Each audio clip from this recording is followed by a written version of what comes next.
जी। भारत माता की, भारत माता की, भारत माता की। अररिया के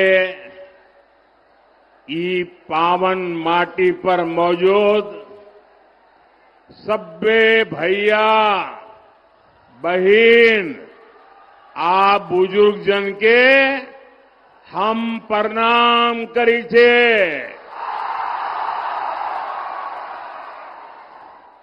आय हम अहा सबके बीच प्रधान बन के नए अहा सबक बेटा भाई आप परिवार के सदस्य बन के आयल छिए। साथियों, खड़गेश्वरी महाकाली, मां पूरनदेवी, मां कामाख्या, चौमुखी शिवलिंग महादेव, महामाया देवी, इन सभी दिव्य शक्तियों को नमन करते हुए मैं आप सभी जनता जनार्दन को प्रणाम करता हूं। ये सारे नौजवान बहुत सारे पेंटिंग बना करके ले आए हैं। जरा एसपी जी के लोग ये कलेक्ट कर लीजिए। ये जो बच्चे चित्र बना के लाए हैं, अगर पीछे आपका नाम पता होगा तो मेरी ऑफिस से आपको चिट्ठी मिल जाएगी। सब कलेक्ट कर लीजिए भाई, उधर भी सबसे कलेक्ट कर लीजिए। और फिर आप आराम से बैठ जाइए, क्योंकि आप इतना हाथ ऊपर करके पूरा समय खड़े रहते हैं। आराम से बैठिए आप लोग। मेरे मन में एक सवाल है, मैं सारी माताओं बहनों को पूछूं क्या? मेरे मन में एक सवाल है, मैं पूछूं क्या? माताएं बहनें जवाब देंगी?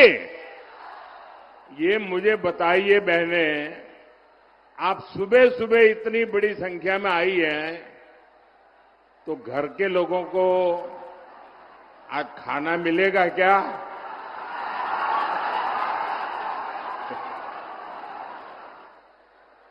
या तो आप सुबह 4 बजे उठ के खाना पकाया होगा,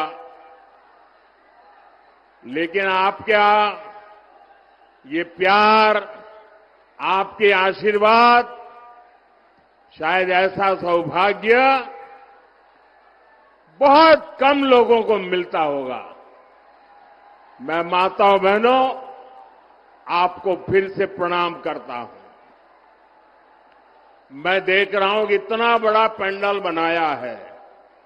ये तो मैं एक तो आप लोगों की हिम्मत को दाद देता हूं। कोई इतना बड़ा पंडाल बनाने की हिम्मत नहीं करता, सोचता है लोग आएंगे कि नहीं आएंगे। आपने इतना बड़ा पंडाल तो भर दिया, लेकिन मैं देख रहा हूं जितने लोग पंडाल में हैं, उससे ज्यादा बाहर है।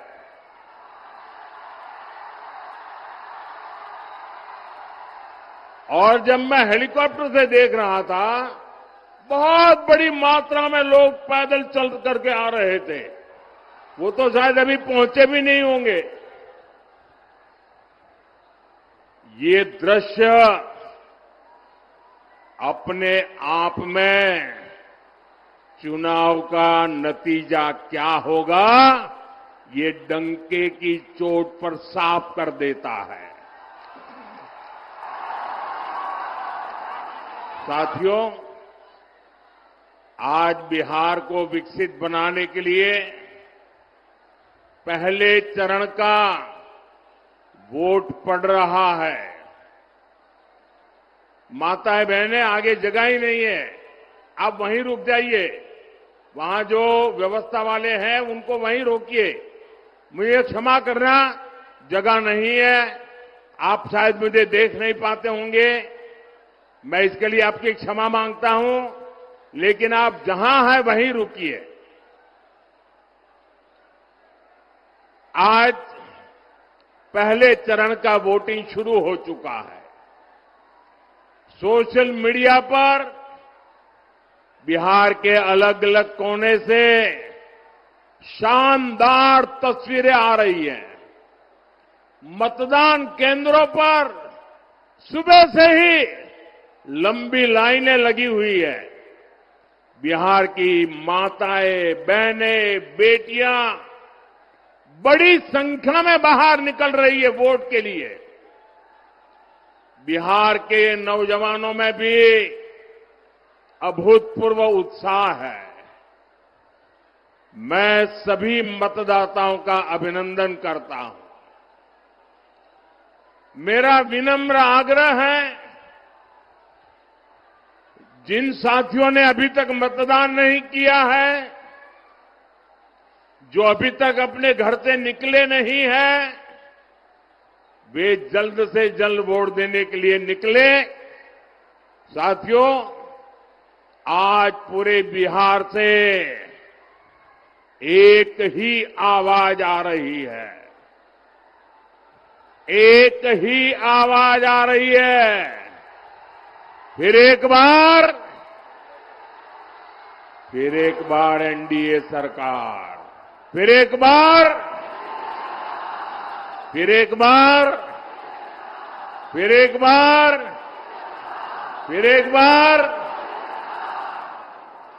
बार सुशासन सरकार।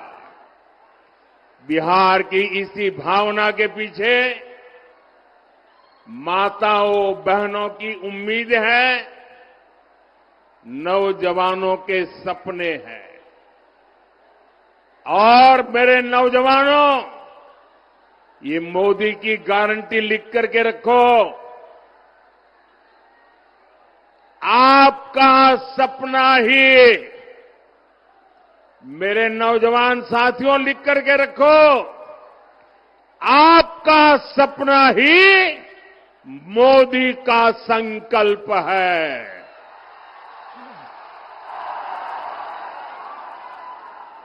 जंगल राज वाले खुद को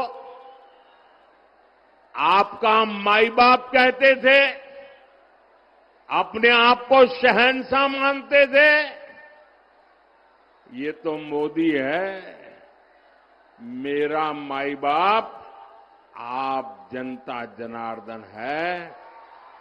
आप ही मेरे मालिक है, आप ही मेरा रिमोट कंट्रोल है। 140 करोड़ देशवासी, यही मेरा परिवार है, यही मेरे मालिक है।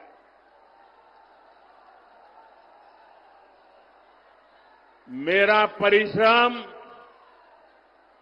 दिन रात खपने की मेरी कोशिश सिर्फ और सिर्फ आपके बच्चों के बेहतर भविष्य के लिए ही है। साथियों, आज मैं आपको आपके वोट की ताकत क्या होती है, कभी कभी हमको लगता है ना, हाँ मैं वोट दे के आया। ऐसा नहीं है। आपके वोट की बहुत बड़ी ताकत होती है। मैं आज आपको आपके वोट की ताकत बताना चाहता हूं। बताऊं आपके वोट की ताकत क्या है? बताऊं।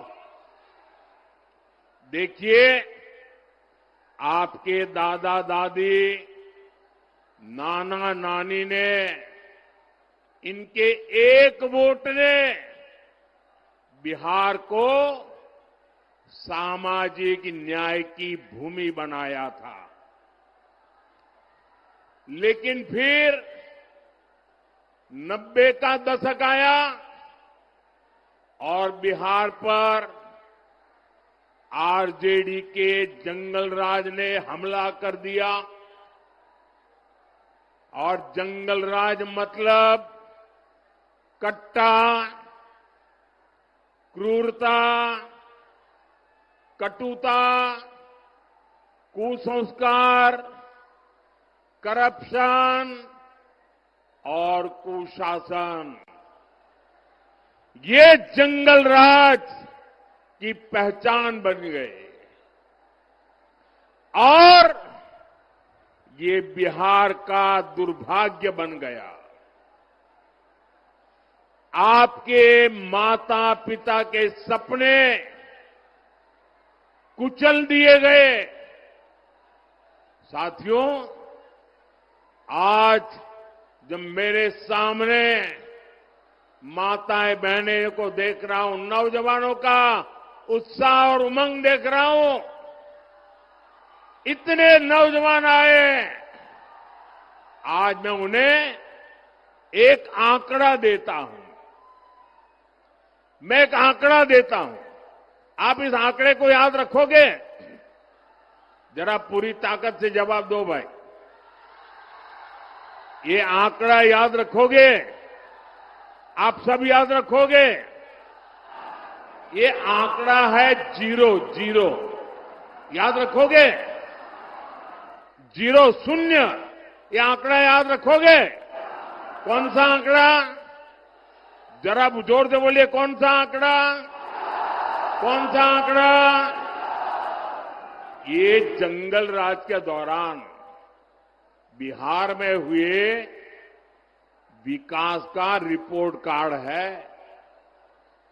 मेरे नौजवान साथियों, बिहार में जंगल राज की सरकार 1990 से लेकर 2005 तक 15 साल ये जंगल राज ने बिहार को तबाह कर दिया।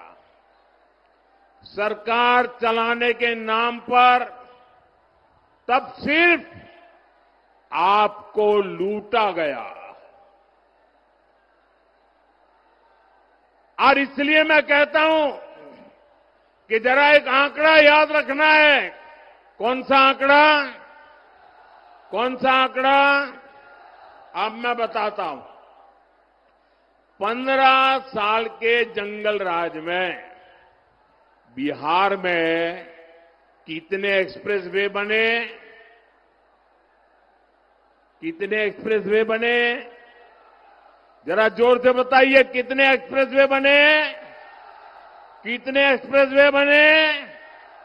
0 मतलब शून्य, नील बटे सन्नाटा। क्या आप जानते हैं 15 साल के जंगल राज में बिहार में कोसी नदी पर कितने पुल बने? कितने पुल बने? जरा जोर से बताइए, कितने पुल बने? कितने पुल बने? देखिए, पत्रकार मुस्कुरा रहे हैं आज। 0 0 एक भी नहीं बना। क्या आप जानते हैं 15 साल के जंगल राज में बिहार में कितने टूरिस्ट सर्किट विकसित हुए? कितने टूरिस्ट सर्किट विकसित हुए? जरा जोर से बताइए, कितने विकसित हुए? 0 0 नील बटे सन्नाटा।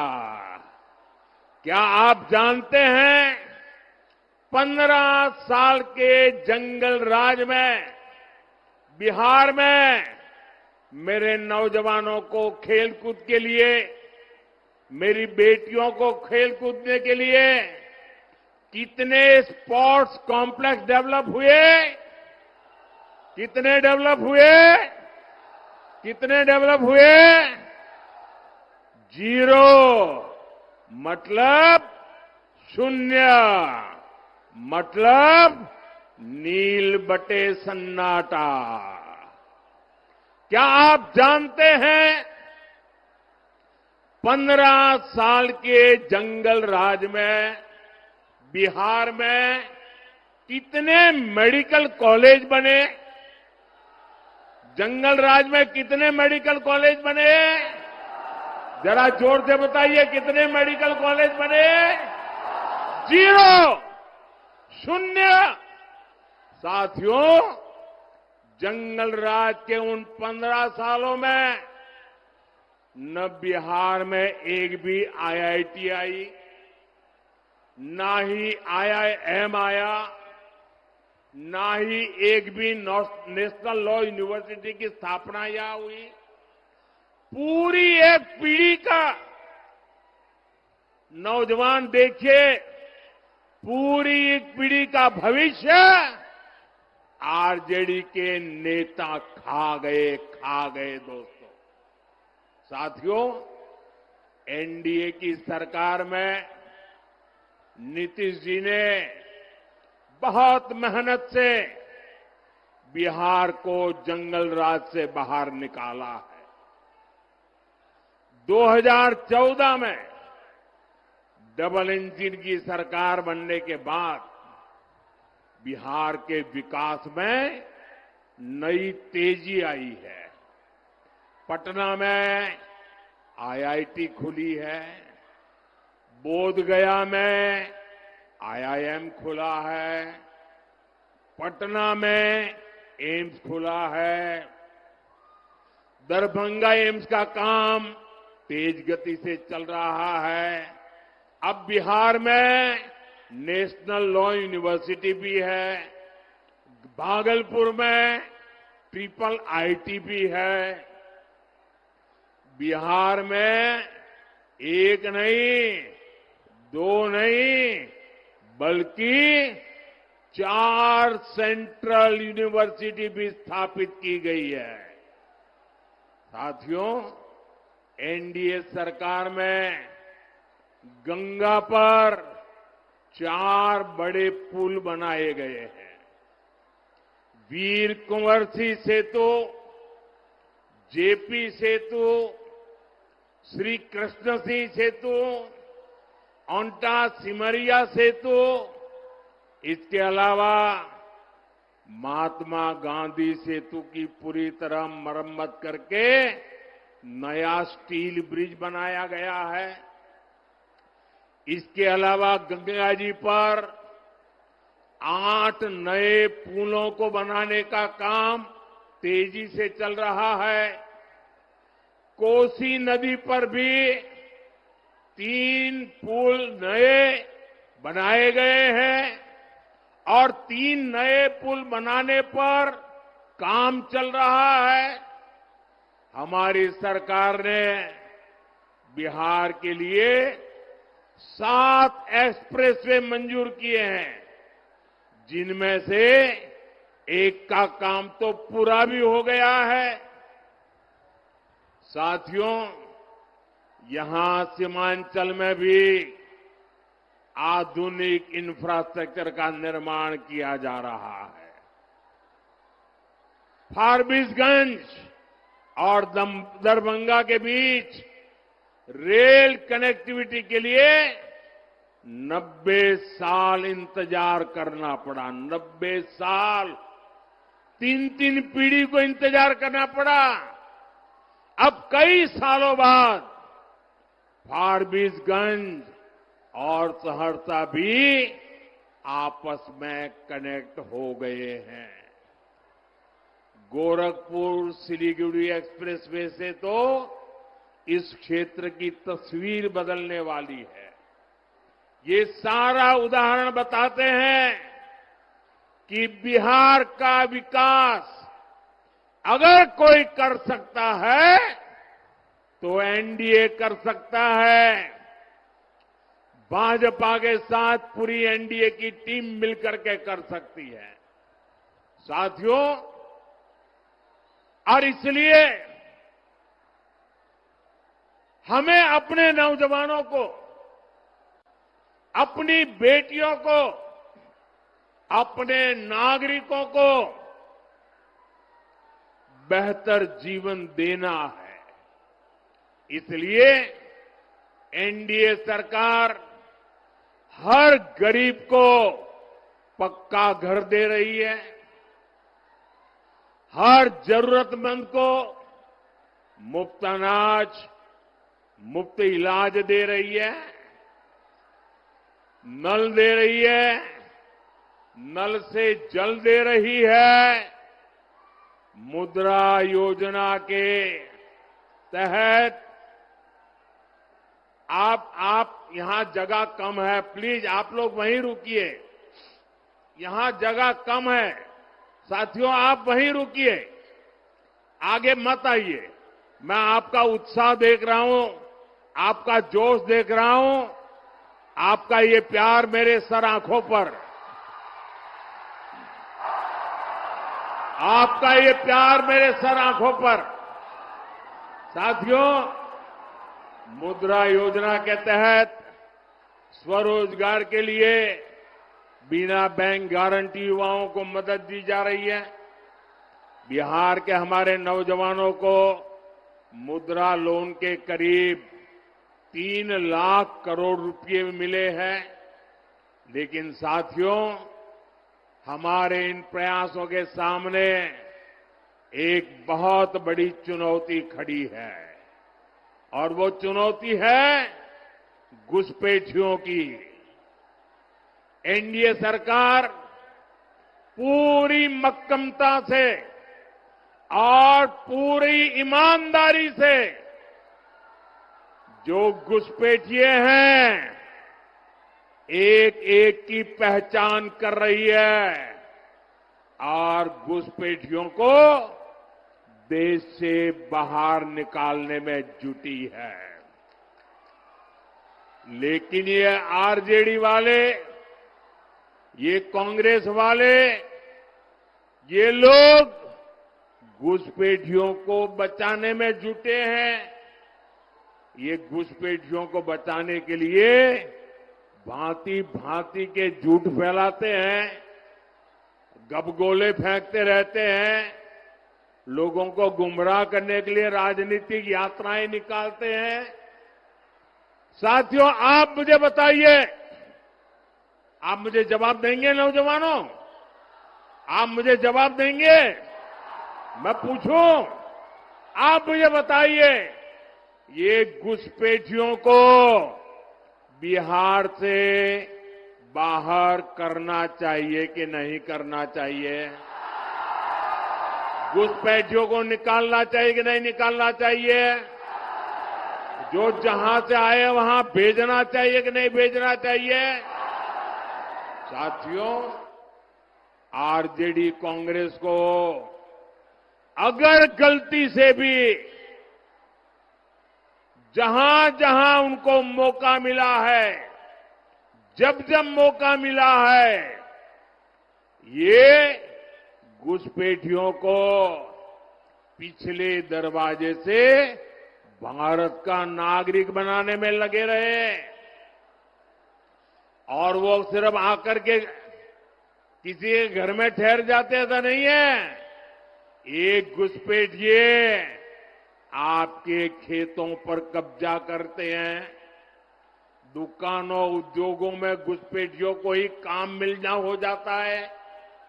आपके बच्चों को उनको काम का जो हक है, वो हक ये घुसपैठिए छीन लेते हैं, उनको मिलना शुरू हो जाता है। और इसलिए मेरे नौजवानों, मेरी माताओं बहनों, मेरे मुल्क के मालिकों, मुझे बताइए, ये घुसपैठिए जाने चाहिए कि नहीं जाने चाहिए? ये घुसपैठियों को हटाना चाहिए कि नहीं हटाना चाहिए? साथियों, घुसपैठियों का ठीक से हिसाब हो। आप मुझे बताइए, ये घुसपैठियों का हिसाब कौन कर सकता है? जरा बताइए, घुसपैठियों को कौन निकाल सकता है? ये घुसपैठियों को कौन निकाल सकता है? ये घुसपैठियों को कौन निकाल सकता है? ये घुसपैठियों को कौन निकाल सकता है? मोदी नहीं, आपका एक वोट निकाल सकता है। आपका वोट, आपके वोट की ताकत है, वो घुसपैठियों को निकाल करके रहेगी। और इसके लिए एनडीए की डबल इंजन सरकार बहुत जरूरी है। साथियों, कांग्रेस हो, आरजेडी हो, इन्हें देश की सुरक्षा से कोई मतलब नहीं है। इन्हें देश की आस्था से भी कोई मतलब नहीं है। इसलिए सब लोग हमारी आस्था, हमारी संस्कृति का भी अपमान करते हैं। आपने देखा, कांग्रेस के जो नामदार है, वो बिहार आकर छठी मैया की पूजा को ड्रामा बताते हैं। ड्रामा! क्या ये छठी मैया का अपमान है कि नहीं है? हमारी आस्था का अपमान है कि नहीं है? हमारी माताएं बहनें छठी मैया की आराधना में कितनी तपस्या करते हैं, तब करती है, पानी तक नहीं पीती। ये उसको नौटंकी कहते हैं। और आरजेडी वाले नामदार, ऐसी जब आती है तो उनके मुंह पर ताला लग जाता है। यही नामदार उछल उछल करके, टीवी वालों को बुला बुला करके, जब महाकुंभ चल रहा था तो महाकुंभ के स्नान की मजाक उड़ाते थे। साथियों, ये राम मंदिर का विरोध करते थकते ही नहीं है। प्रभु राम पर इनका विश्वास नहीं है। और ये कोई ढकी छुपी बात नहीं है, पूरा देश जानता है। इनकी आस्था नहीं थी तो ये प्राण प्रतिष्ठा में नहीं गए। आए दिन इस पवित्र परंपरा का भी मजाक उड़ाते रहते हैं। चलो भाई, ये घुसपैठियों के दबाव में, वोट बैंक की राजनीति में उनकी कोई मजबूरी है, समझ गए। प्रभु राम से उनकी नफरत होगी, हो सकता है। लेकिन जरा मैं एक और सवाल पूछता हूं। मेरे इस सवाल को जरा गंभीरता से सुनिए। आपको मालूम है ना, जहां भगवान राम का मंदिर बना है ना, वहीं पर निषाद राज जी का भी मंदिर बना है।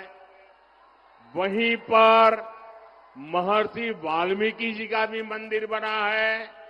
वहीं पर माता शबरी जी का भी मंदिर बना है। ये जरा कांग्रेस आरजेडी वालों को मैं पूछना चाहता हूं कि भाई, तुम्हें राम से गुस्सा है? अरे राम जी के पास मत जाना। अरे वहां निषाद राज है, जरा वहां तो मत्था टेक के आ जाओ। वहां वाल्मीकि जी है, अरे वहां तो मत्था टेक के आ जाओ। वहां माता शबरी है, अरे वहां तो चरण छू के आ जाओ। इनको निषाद राज से, महर्षि वाल्मीकि जी से, माता शबरी से भी ऐतराज है। इससे पता चलता है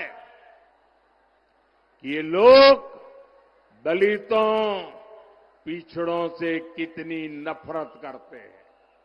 साथियों, एनडीए का एक ही संकल्प है, सबको पढ़ाई, सबको दवाई, सबकी कमाई, सबकी सुनवाई, और जहां पानी नहीं है खेतों में, वहां सिंचाई। एनडीए सरकार में इसी मंत्र पर चलते हुए हम कोसी और मेची नदी को जोड़ रहे हैं। हजारों करोड़ रुपए की योजना बनाई गई है। लक्ष्य यही है कि बाढ़ की चुनौती कम हो और किसानों को सिंचाई की सुविधा मिल सके। साथियों, यहां बहुत बड़ी मात्रा में दाल उगाई जाती है। हमारी सरकार ने दलहन किसानों के लिए बहुत बड़ी योजना बनाई है। इससे दलहन किसानों को बहुत लाभ होगा। अब तो आपकी सेवा में नया राष्ट्रीय मखाना बोर्ड भी है। ये मखाना की खेती को नई बुलंदी देने वाला है। साथियों, यहां इस क्षेत्र में जूट की भी काफी खेती होती है। जूट किसानों के लिए जितना हमारा सरकार कर रही है उतना पहले कभी नहीं हुआ। आरजेडी कांग्रेस के दौर में एक समय ऐसा भी था जब जूट किसानों को 1 क्विंटल जूट के 1000 रुपये भी नहीं मिलते थे। ये एनडीए सरकार है जिसने आपके हितों का ध्यान हमेशा रखा। आज 1 क्विंटल जूट एमएसपी 5,600 रुपये से ज्यादा हो गया चुका है। 5,600। उस समय 1,000 भी नहीं होता था। साथियों, जब केंद्र में आरजेडी और कांग्रेस की सरकार थी तब उन्होंने जूट किसानों को एमएसपी के रूप में सिर्फ 400 करोड़ रुपए दिए, जबकि एनडीए सरकार अभी तक 1300 करोड़ रुपए से ज्यादा किसानों को दे चुकी है। इसका बड़ा फायदा बिहार के जूट किसानों को हुआ है। साथियों, हमारी सरकार माताओं बहनों की कमाई और दवाई के लिए भी अनेक कदम उठा रही है। मुख्यमंत्री महिला रोजगार योजना इसका सशक्त उदाहरण है। इसके तहत बिहार की 1,40,00,000 बहनों के खाते में 10-10 हजार रुपये पहुंच चुके हैं। माताएं बहनें जरा ताली बजा करके मुझे बताइए, ये अच्छा हुआ है कि नहीं हुआ है? आपको ताकत मिली है कि नहीं मिली है? और हमने वादा किया है जो भी इस पर से कोई काम धंधा शुरू करेंगे उनको आगे सरकार बनने के बाद फिर से पैसा मिलने वाला है। करेंगे ना? हमें बिहार को आगे बढ़ाना है, करेंगे ना? बिहार एनडीए ने फिर से सरकार बनने के बाद इस योजना का दायरा बढ़ाने की घोषणा की है। साथियों, मुझे परसों ही बिहार की बहनों से फोन कॉल पर बातचीत करने का अवसर मिला था और मुझे बताया गया लाखों बहनें मेरे साथ उस समय जुड़ी थी और घंटे भर में बात करता रहा। और जो मैंने उनको सुना, एक एक बहन जो बता रही थी, मुझे विश्वास हो गया है ये हमारी माताएं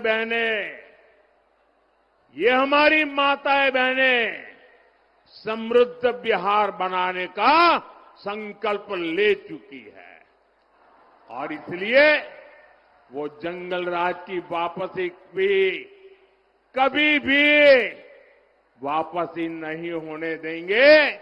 अब मेरा विश्वास और पक्का हो गया है।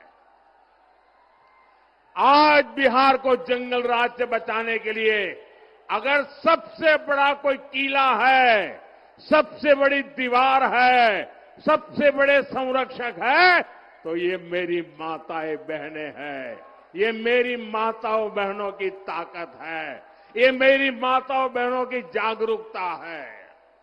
साथियों, कुछ दिनों पहले मैंने कांग्रेस और आरजेडी में जो झगड़े हो रहे हैं ना, एक दूसरे की टांग खींचने का जो काम चल रहा है, उसकी पोल खोल दी थी।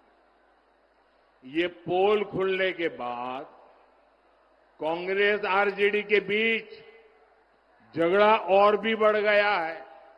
अभी हमने देखा कांग्रेस ने तो अब उप मुख्यमंत्री पद के उम्मीदवार को ही आरजेडी के खिलाफ मोर्चे पर उतार दिया है।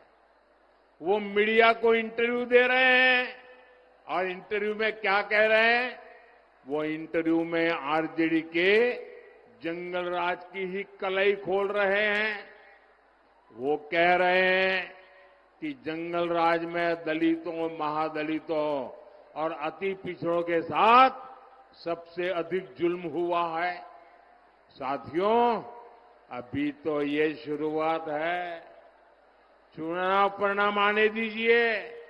ये कांग्रेस आरजेडी के लोग एक दूसरे के बाल नोचने वाले हैं, एक दूसरे के। साथियों, अररिया में 11 नवंबर को मतदान है। आपको मेरा एक काम करना है। करेंगे? मेरा एक काम करेंगे? पक्का करेंगे? अभी आपके पास 3-4 दिन बचे हैं। घर घर जाकर के बताना कि अपने मोदी जी आए थे। बताएंगे? बताएंगे? और कहना कि मोदी जी ने आपको प्रणाम भेजा है। मेरा प्रणाम पहुंचा देंगे, हर घर में पहुंचा देंगे। दूसरा भी एक काम करना है। छठ महापर्व के लिए जो लोग बाहर रहते वो गांव में वापस आए हैं, उनको कहना कि मोदी जी ने कहा है कि अगर आपका यहां वोट है तो जाने की जल्दी मत करना, वोट देकर के ही जाना। करेंगे? साथियों, आपके उत्साह से पक्का है इस बार एनडीए की रिकॉर्ड विजय होने वाली है। भाजपा एनडीए के हर कार्यकर्ता को पूरी ताकत से हर बूथ पर विजयी होना है। एक भी बूथ ऐसा ना हो कि जहां हम एक वोट से भी पीछे नहीं होने चाहिए। और भाइयों बहनों, जब चुनाव का नतीजा आ जाएगा तो दही चूड़ा और मखाना की खीर के साथ हमें एनडीए की रिकॉर्ड विजय का उत्सव मनाना है। साथियों, आप इतनी विशाल संख्या में यहां आए, हमारे इन साथियों को आशीर्वाद दिया। मैं सभी उम्मीदवारों से प्रार्थना करता हूं कि जरा आप यहां आ जाइए। हाँ, बस वहीं खड़े रह जाइए। हाँ, सबके सब मैं आप सबको मिलकर के आपको शुभकामनाएं देना चाहता हूं। आप सब भारत मां की जय बोल करके इनको आशीर्वाद दीजिए। भारत माता की, भारत माता की, भारत माता की, भारत माता की। बहुत बहुत धन्यवाद।